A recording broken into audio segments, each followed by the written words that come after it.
নমস্কার, আমি জ্যোৎস্না। রান্না ও পরম্পরায় আপনাদেরকে স্বাগত। আমি আজ একটা নতুন রেসিপি করে দেখাচ্ছি, মাছের কালিয়া। যদি আপনাদের ভালো লেগে থাকে একটা লাইক ও সাবস্ক্রাইব করে দেবেন।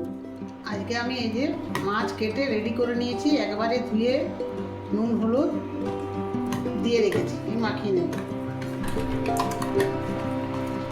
এক একটা পিস 100-র বেশি ওজন হবে। খুব ভালো মাছ, দেশি মাছ, টাটকা মাছ। আর এই যে মাছের মশলা আমি কেটে রেডি করে রেখেছি, এবার তেলে আমি ভেজে নেব।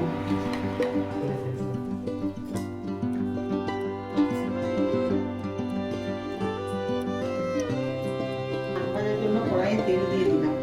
তেলটা গরম হয়ে এসছে,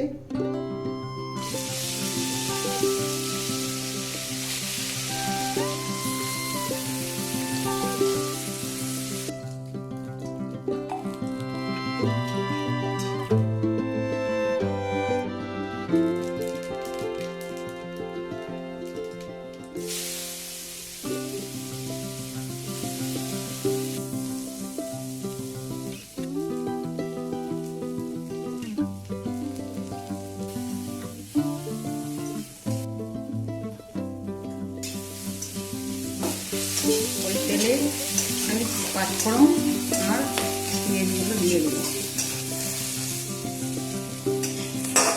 তাতে গোটা 3-4 কাঁচা লঙ্কাও দিয়ে দিলাম। আদা রসুন বেটে রেখে দিলাম, আদা রসুন আর টমেটো।